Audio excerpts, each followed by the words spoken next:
엿새 후에 예수께서 베드로와 야고보와 그 형제 요한을 데리시고 따로 높은 산에 올라가셨더니 그들 앞에서 변형되사 그 얼굴이 해같이 빛나며 옷이 빛과 같이 휘어졌더라. 그때 모세와 엘리야가 예수와 더불어 말하는 것이 그들에게 보이거늘 베드로가 예수께 여쭈어 이르되 주여 우리가 여기 있는 것이 좋사오니 만일 주께서 원하시면 내가 여기서 초막 셋을 짓되 하나는 주님을 위하여 하나는 모세를 위하여 하나는 엘리야를 위하여 하리이다. 말할 때 호련히 빛난 구름이 그들을 덮으며 구름 속에서 소리가 나서 이르시되 이는 내 사랑하는 아들이요 내 기뻐하는 자니 너희는 그의 말을 들으라 하시는지라. 제자들이 듣고 엎드려 심히 두려워하니 예수께서 나와 그들에게 손을 대시며 이르시되 일어나라 두려워하지 말라 하시니 제자들이 눈을 들고 보매 오직 예수 외에는 아무도 보이지 아니하더라. 그들이 산에서 내려올 때에 예수께서 명하여 이르시되 인자가 죽은 자 가운데서 살아나기 전에는 본 것을 아무에게도 이르지 말라 하시니. 아멘. 오늘 스위스 관광을 오신 분들이 우리와 함께 오늘 예배를 드리고 있습니다. 제가 예배 시작 전에 제가 여쭤봤습니다. 여행을 지금 시작하고 계십니까? 아니면 여행을 지금 거의 다 마치셨습니까? 제가 여쭤봤더니 하시는 말씀이 여행을 거의 다 마무리하신 그때라고 얘기를 하시더라고요. 어디 갔다 오셨습니까? 네, 좋은데 많이 다녀오셨네요. 루첼은 그 근처에 여러분 또 산이 있죠? 그렇죠? 거기가 제가 기억하는 게 맞다 하면 거기가 리기산 맞죠? 네, 맞습니다. 그 리기산도 올라갔다 오셨습니까? 안 가셨답니다. 그러면 저 그린든발트 가셨으니까 용프라우는 갔다 오셨죠? 갔다 오셨답니다. 여러분 리기산 가보셨습니까? 말씀들이 좀 신통치 않은 걸 보니까 아마 리기산에 못 가보신 분들이 대부분이 아닐까 생각이 듭니다. 이 스위스에 살고 있으면서도 이렇게 잘 산에 올라가기 잘 안 되는 것 같습니다. 예전에 에베레스트 산을 등반을 시도한 분이 있었습니다. 그분 이름이 조지 말로이인데 이 조지 말로이 이분에게 어떤 분이 질문을 했습니다. 당신은 왜 에베레스트 산에 가십니까? 이렇게 질문했습니다. 그 질문을 한 그 이유들 우리는 왜 그런 질문을 했는지 우리는 그 심정을 우리는 너무나도 다 잘 알고 있습니다. 그런데 이 질문을 듣고 대답을 한 그 말로이라고 하는 분이 대답을 이렇게 합니다. 산이 거기 있기 때문에 그래서 갑니다. 산이 거기 있기 때문에 에베레스트 산이 거기 있기 때문에 거기 갑니다 하는 이 대답이 아주 유명한 그런 대답이 되었습니다. 그래서 많은 분들이 그 일화를 지금도 잘 알고 있습니다. 산이 거기 있기 때문에 산에 간다. 에베레스트 산에 갔던 조지 말로이에게 에베레스트 산에 갔던 그 이유는 산이 거기 있기 때문에 간 겁니다. 그렇죠? 그런데 사람들이 산에 올라가는 그 이유는 각각 다릅니다. 사람들이 산에 올라가는 이유는 어떤 경우에는 운동 삼아 올라갑니다. 또 어떤 사람은 좋은 경치를 보고 그리고 신선한 그런 느낌들 이런 걸 좀 갖기 위해서 산에 올라갑니다. 또 누군가는 함께 등반을 하면서 함께 산에 올라가는 그 사람과의 그 관계를 돈독하게 하기 위해서 산에 올라갑니다. 그런데 산에 올라갈 특별한 이유가 없는 사람들은 산에 올라가지 않습니다. 아무리 산이 가까이 있더라도. 근데 오늘 제가 여러분들 앞에서 읽은 이 성경의 말씀을 보게 되면 예수님께서 높은 산에 올라가셨습니다. 우리는 예수님께서 올라가신 그 산을 가리켜서 변화산이라고 이야기를 하고 있는데 성경은 높은 산이라고 이야기를 하고 있습니다. 예수님은 왜 높은 산에 올라가셨을까요? 운동 삼아? 아니겠죠? 경치 구경하려고? 역시 아닐 겁니다. 예수님은 왜 높은 산에 올라가셨을까? 우리는 예수님께서 높은 산에 올라가셨을 때 어떤 일들이 있었는지 우리는 알고 있습니다. 높은 산에 올라갔을 때 예수님께서 변화된 그 모습이 나타났고, 그리고 그것이 예수님의 제자들에게 보여졌습니다. 하지만 그것은 예수님께서 산에 올라가신 진짜 목적은 아닙니다. 예수님께서 산에 올라가셔서 모세 그리고 엘리야와 함께 이야기를 했지만 그것 역시 산에 올라간 진짜 이유는 아닙니다. 변화된 모습을 제자들에게 보여준 것, 그리고 모세 엘리야와 이야기를 한 것, 그것은 산에 올라간 김에 있었던 일들에 지나지 않습니다. 그러면 예수님께서 산에 왜 올라가셨을까? 예수님께서 산에 올라가신 그 이유에 대한 답은 히브리인들에게 있어서 산이란 어떤 곳인가 거기에 달려 있습니다. 히브리인들에게 있어서 산은 어떤 곳인가? 그들에게 있어서 산은 특별한 곳입니다. 히브리인들에게 있어서 산이라고 하는 것은 하나님의 보좌입니다. 그것은 오랜 시간들을 통하여 하나님이 하신 일들을 통하여 히브리인들이 갖게 된 그런 생각들입니다. 우리는 성경을 통해서 많은 산들의 이름이 나오는 것을 우리는 확인할 수 있습니다. 아라라트산, 시내산, 그리고 느보산, 갈멜산, 모리아산, 감람산, 헬몬산, 이 산들은 성경에 나오는 산들의 이름입니다. 그리고 이 산들은 특별한 일들이 일어났던 장소입니다. 하나님과 그리고 하나님을 섬기는 히브리인들과의 특별한 일들이 있었던 장소들, 바로 이 산들에서 그런 일들이 일어났던 것입니다. 그렇기 때문에 이런 일들을 통해서 히브리인들은 산에 대해서 특별한 생각을 갖게 되었던 것입니다. 산, 하나님의 보좌. 성경에서 산은 하나님의 보좌였습니다. 예수님께서 올라가신 산, 성경은 그 산의 이름을 이야기를 하고 있지 않습니다. 어떤 산이라고 이야기를 해도 좋을 텐데 성경은 어떤 산이라고 이야기를 하지 않습니다. 대신 예수님께서 제자들과 함께 올라가신 그 산을 가리켜서 성경은 높은 산, 그렇게 이야기를 하고 있습니다. 거기에는 두 가지 의미가 담겨져 있습니다. 하나는 높이가 높기 때문에 높은 산입니다. 또 하나는 하나님이 계시는 곳이기 때문에 그래서 그 산을 가리켜서 경외의 마음을 담아 높은 산, 그렇게 부르는 겁니다. 예수님께서 산에 올라가신 것, 그것은 하나님과의 만남을 위해서 올라가신 것입니다. 산에 올라가셨을 때 예수님의 그 얼굴과 옷이 환하게 빛이 났습니다. 이게 어떤 뜻일까요? 이것은 마치 모세가 하나님을 만나 뵈었을 때 그의 얼굴이 환하게 빛난 것과 똑같은 사건입니다. 모세가 하나님을 만나 뵈러 산에 올라갔을 때 모세의 얼굴이 환하게 빛났던 그 이야기는 출애굽기 34장에 기록되어 있습니다.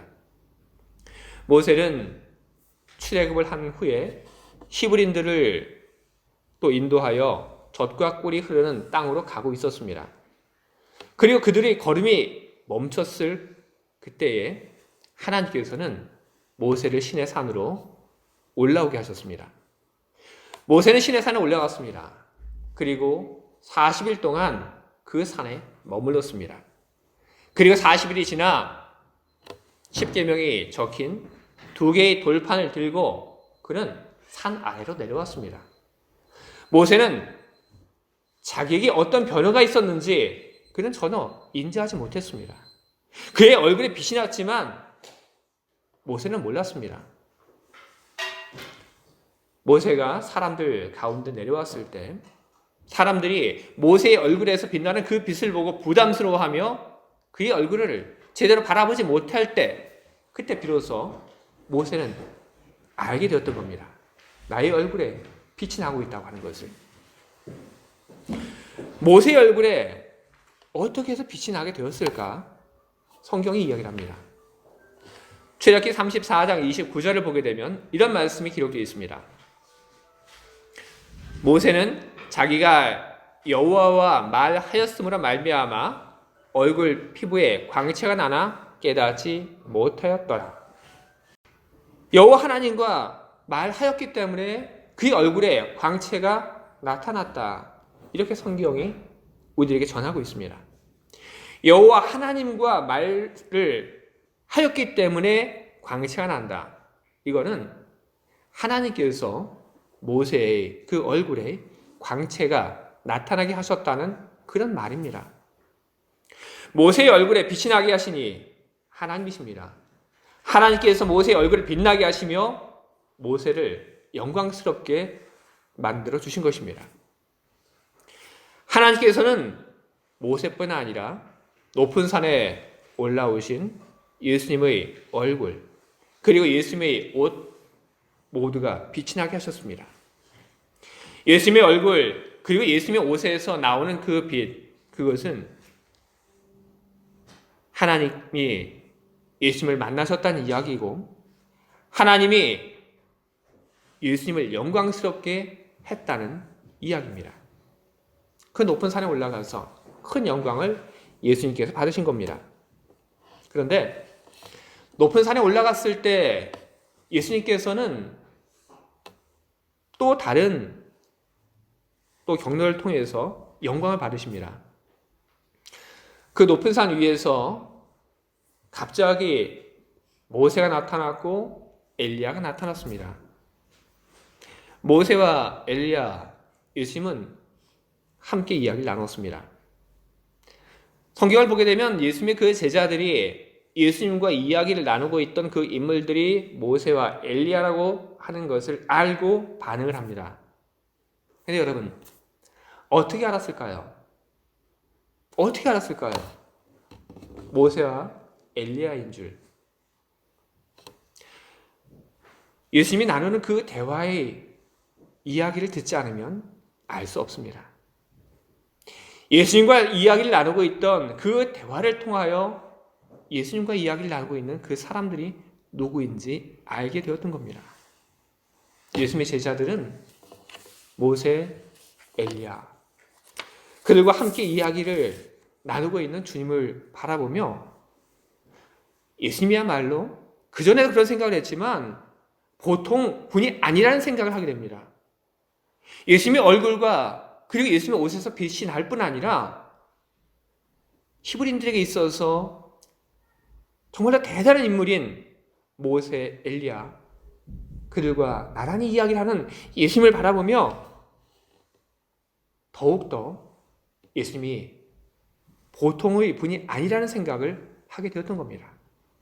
그래서 그 산 위에 있던 예수님의 제자들 중에 하나였던 베드로가 예수님에게 이야기를 합니다.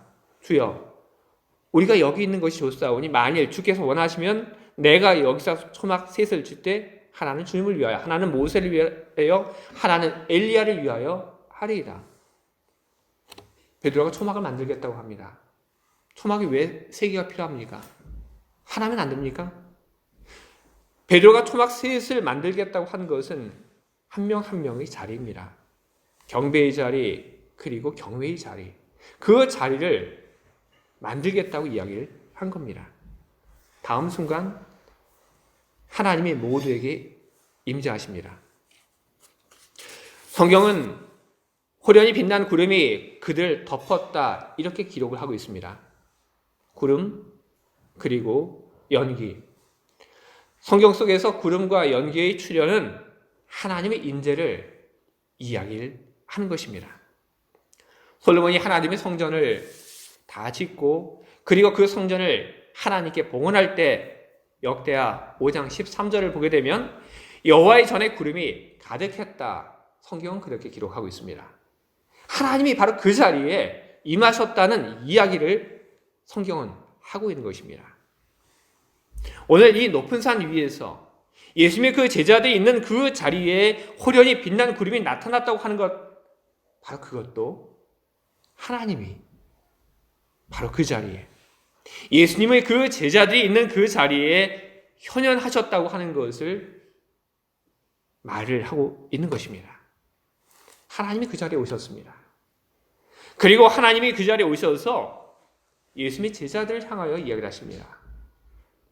이는 내 사랑하는 아들이요, 내 기뻐하는 자니 너희는 그의 말을 들으라. 하나님이 나타나셨고, 그리고 하나님의 음성이, 하나님의 명령이 예수님의 제자들에게 들렸을 때 예수님의 제자들은 두려워하여 엎드려 그는 떨었습니다. 하나님의 말씀이 예수님의 제자들에게 들려 예수님이 누구인지 이야기를 한 이 사건은 예수님의 그 영광이 정점에 나타나는 그런 사건입니다. 예수님께서는 그 높은 산 위에서 많은 영광을 받으셨습니다.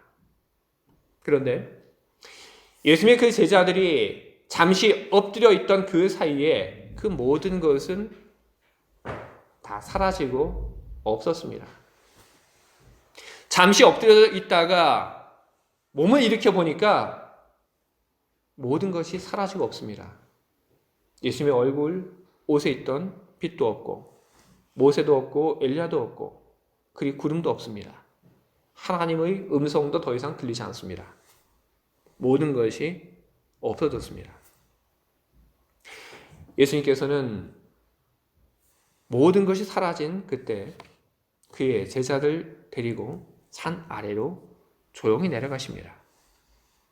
산 아래로 내려가시는 예수님의 그 모습은 율법을 받고 산 아래로 내려가는 모세의 모습과 오버랩됩니다.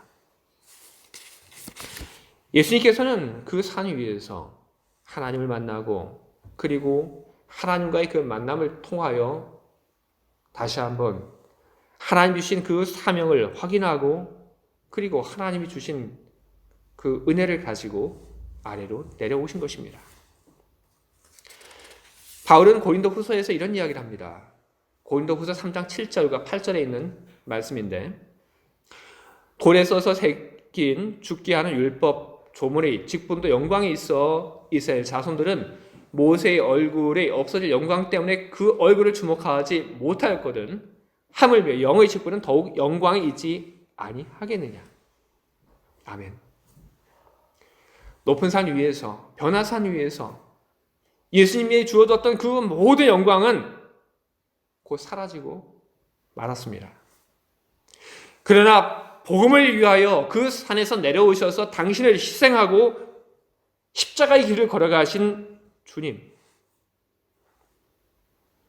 십자가 위에서 당신의 모든 것을 다 드린 주님, 그 주님에게는 사라지지 않으며 변화산 위에서의 예수님께서 받으셨던 그 영광보다도 더 커다란 영광이 예수님에게 돌려졌습니다. 변화산 위에서 내려와 세상의 구원자가 되기 위하여 무엇 하나 남겨놓지 않고 아끼지 않고 자기 자신을 희생의 제물로 드린 예수님, 그분에게는 하늘이 주는 영광과 그리고 땅이 주는 영광이 다 드려졌습니다. 하늘이 주는 영광이라고 하는 것은 하나님께서 예수님에게 주신 영광을 이야기를 합니다. 하나님께서는 하나님의 왕권을 예수님에게 다 넘겨주셨습니다. 그리고 땅의 영광이라고 하는 것은 땅에 살고 있는 사람들이 예수님께 올려드리는 영광을 이야기합니다. 그 당시에도 그랬고 지금도 우리는 예수 그리스도의 그 희생을 기억하며 우리는 주님에게 영광을 올려드리고 있습니다. 십자가의 고난 이후에 우리 주님에게 돌려진 그 영광은 높은 산 위에서 나타났다가 잠깐 있다가 사라진 그 영광과 비교되지 않습니다. 예수님께서 고난의 길을, 십자가의 길을 걸으셨기에 영원한 영광이 예수님에게 드려진 것입니다. 우리는 예수님의 높은 산 위에서의 그 영광의 그 사건을 보면서 우리는 두 가지를 우리는 보게 됩니다. 하나는 구원의 사건이라고 하는 것은 그것은 우발적인 사건이 아니라고 하는 것입니다. 구원의 사건은 하나님께서 이미 오래전부터 계획하신 사건입니다. 하나님께서 그 구원의 사건을 계획하시고 그 구원의 사건을 이루기 위하여 하나님께서는 당신의 아들을 세상에 보내신 것입니다. 높은 산 위에서 하나님은 예수님을 가리켜 내 아들이라고 이야기를 하셨고 그리고 그의 말을 들으라고 이야기를 하셨습니다. 바로 그것이 하나님께서 오래전에 구원의 계획을 가지고 계셨다고 하는 것을 우리들에게 알려주고 있는 것입니다. 또 하나는 우리들 모두가 영의 직분을 위하여 수고하게 될 때 우리들 역시 잠깐의 영광이 아니라 하늘이 주는 영광을 우리들 역시 얻을 수 있다고 하는 것입니다. 우리들은 인정받기를 좋아합니다. 우리들은 동일받기를 좋아하고 우리들은 좋은 사람이라고 하는 말을 좋아하고 훌륭한 사람이라고 하는 말을 듣기를 우리는 좋아합니다. 인사받는 것을 좋아합니다. 세상에 그것이 싫은 사람이 누가 있습니까?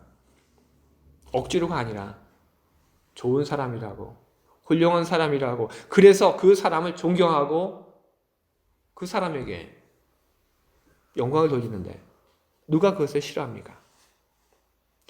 우리는 존경받을 사람이 되기 위한 그런 일을 우리는 하면서 살고 있습니다. 예수님의 옷이 환하게 빛이 났는데 사람들 역시 그렇습니다. 사람들이 입고 있는 그 옷들, 어떤 옷을 입고 있는가? 그것이 다른 사람들로부터 존경을 만들어내기도 하고 그리고 어떤 옷을 입고 있는가? 그것이 다른 사람들로부터 영광을 받게 만들기도 합니다. 병원에 가서 의사가 가운을 입고 다니는 것을 보게 되면 참 멋져 보입니다. 간호사가 또 옷을 입고 다니는 것을 보게 되면 환자로 갔을 때 참 의지하고 싶고 그리고 조금이라도 더 많이 이야기하고 싶어집니다. 권위를 믿고 전문가라고 하는 것을 믿고 나의 생명을 맡깁니다. 법복을 입은 사람도 있습니다. 군복을 입은 사람도 있습니다. 어떤 옷을 입은 것을 보며 우리는 그 사람이 훌륭한 사람이다 하는 생각을 우리는 하고 존경을 표하고 신뢰합니다. 권위를 인정합니다. 그것이 바로 그 사람에게 우리들이 영광을 돌린다는 것으로 말을 할 수도 있는 것입니다. 근데 의사가 입었던 가운, 법관이 입은 법복, 그리고 군인이 입은 군복, 이런 것을 조금 더 추상화하게 된다면 옷이라고 하는 것은 사람이 어떤 일을 하는가로도 바꿔 얘기할 수 있는 것입니다. 어떤 옷을 입고 있는가? 어떻게 살고 있는가? 우리는 누군가의 삶을 통하여 우리는 그 사람을 존경합니다. 영광을 돌립니다. 누군가의 존경의 자리에 서고 싶어서 열심히 살고 그리고 또 잠도 줄여가며 열심히 공부도 하곤 합니다. 저는 그것이 절대로 나쁘다고 생각하지 않습니다. 열심히 살고 그 누군가의 그 존경을 받는다고 하는 것이 여러분 얼마나 대단하고 좋은 일들입니까? 그러나 우리들이 알아야 할 것은 그렇더라도 그 영광은 세상이 주는 그 영광은 영원하지 않다는 것입니다. 또 하나는 세상이 주는 영광 말고 그것보다 더 커다란 것이 있다고 하는 것입니다. 그것은 하나님께서 주시는 영광인 것입니다. 오늘 주변에 신앙의 사람 중에서 우리가 존경하는 사람들이 얼마나 많이 있습니까? 우리 주변에 믿음 안에서 우리들이 존경하는 사람, 우리들은 왜 그 사람을 존경합니까? 그 사람 안에 훌륭한 점이 있기 때문에 우리는 존경을 표시를 하는 것입니다. 우리는 그 사람처럼 되고 싶다고 하는 그 마음을 우리는 갖는 것입니다. 우리가 신앙 안에서 누군가의 그 모델이 되고자 한다면, 우리들이 하나님이 주시는 그 영광을 우리들이 바란다면 우리들은 무엇을 어떻게 해야 하는 것입니까? 답은 간단합니다. 하나님께서 예수님의 그 제자들이 산 위에 있을 때 하나님은 예수님의 제자들에게 말씀하셨습니다. 이는 내 사랑하는 아들이요 내 기뻐하는 자니 너희는 그의 말을 들으라. 예수님의 말을 듣는 것, 그렇게 하면 하나님께서 그 말을 들은 사람을 영광스럽게 만드십니다. 그렇다면 두 번째 질문이 생기게 됩니다. 그 말, 하나님 말씀하신 그의 말, 그거는 어떤 것일까? 예수님이 말씀하신 그 모든 말들, 그것이 바로 우리들이 따라야 할 우리 주님의 가르침입니다. 하지만 더욱 특별히 십자가를 지고 나를 따르라고 하는 말, 그 말을 우리들은 지켜야 하는 것입니다. 십자가를 지고 나를 따르라고 하는 이 말씀은 오늘 우리들이 함께 나누고 있는 이 본문 바로 앞에 나오고 있는 예수님의 말씀인 것입니다. 십자가를 지고 나를 따르라. 또한 이 말에는 예수님의 모든 가르침들이 다 담겨져 있습니다. 십자가를 짊어지고 나를 따르라. 이 말은 어떤 말입니까? 이 말은 그냥 고생하라, 단지 그런 이야기는 아닙니다. 십자가를 지고 나를 따르라. 이 말은 사랑하라고 하는 말입니다. 무슨 일이 있어도 사랑하라고 하는 말입니다. 사랑은 여러분 한때 우리를 스쳐가는 그런 좋은 감정, 그것이 아닙니다. 그냥 자연적으로 그냥 생겼다가 사라지는 것 아닙니다. 그런 것이라면 십자가를 지고 나를 따르라고 하는 말을 할 필요가 없는 겁니다. 십자가를 지고 나를 따르라. 그 말은 고난이 있어도 힘들어도 정말로 죽을 그런 지경에 놓여도 그래도 사랑하라고 하는 주님의 말씀인 것입니다. 참고 용서하고 사랑해라. 정말 죽을 것 같아도 그래도 사랑해라. 바로 그것이 우리 주님이 하신 말씀인 것입니다. 우리는 한 집안에 우리 가족들과 함께 살고 있습니다. 무척 가깝고 특별한 관계에 있는 사람들입니다. 그런데 그 사람들과 함께 사는 것도 때로 쉽지 않다고 하는 것을 우리는 경험을 합니다. 무엇이 필요합니까? 바로 예수님이 하신 그 말씀, 십자가를 지고 나를 따르라고 하신 그 말씀, 힘들어도 고난이 있고 배기 싫어도 그럼에도 불구하고 사랑하려고 하고 그렇게 사랑하는 것, 그것이 오늘 우리에게 필요한 것입니다. 사랑은 모든 것을 덮을 수 있습니다. 모든 것을 참고 인내하는 그것, 사랑은 현실의 고통과 싸우는 행위인 것입니다. 그것을 오늘 예수님께서는 말씀하셨고 예수님께서는 그것을 위하여 그의 삶을 살아가셨던 것입니다. 죽기까지 사랑하며 사는 삶, 그 삶을 살 때 하나님은 그 사람을 기억하시며 그 사람을 영광스럽게 만드십니다. 누군가는 그런 이야기를 할지도 모르겠습니다. 나는 그렇게 영광이 필요하지 않습니다. 그러니 나는 사랑 안 해도 될까요? 아니요. 그거는 잘못 생각하고 있는 것입니다. 그의 말을 들으라고 하는 것은 명령입니다. 그리고 십자가를 짊어지고 나를 따르라고 하는 그것도 명령입니다. 우리는 그 명령을 수행을 해야 합니다.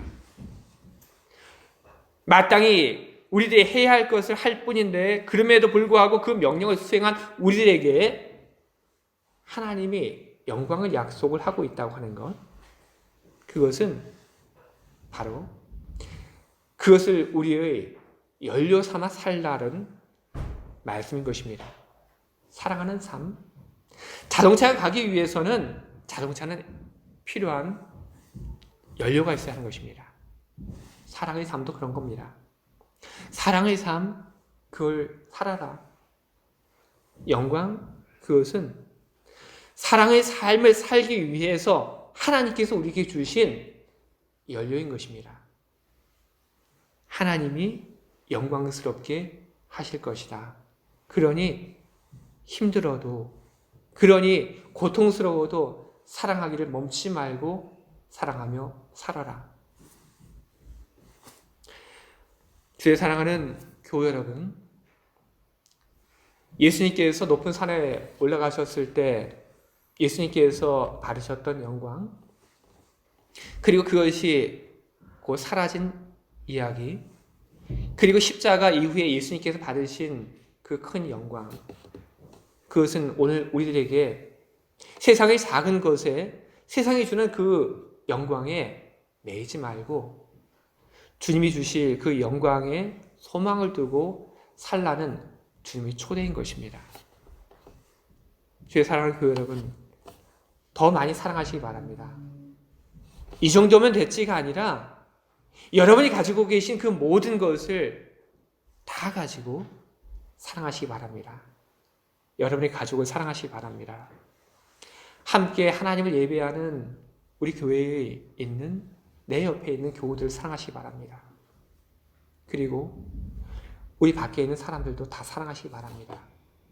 때로 보면 마음에 안 드는 사람도 있고 그렇습니다. 그러나 모든 사람들을 다 사랑하시는 예수님의 그 제자들이 다 되시기 바랍니다. 그런 여러분들 모두에게 주님이 주시는 큰 은혜와 영광이 함께하기를 주님의 이름으로 축원을 드립니다. 아멘. 함께 기도하겠습니다.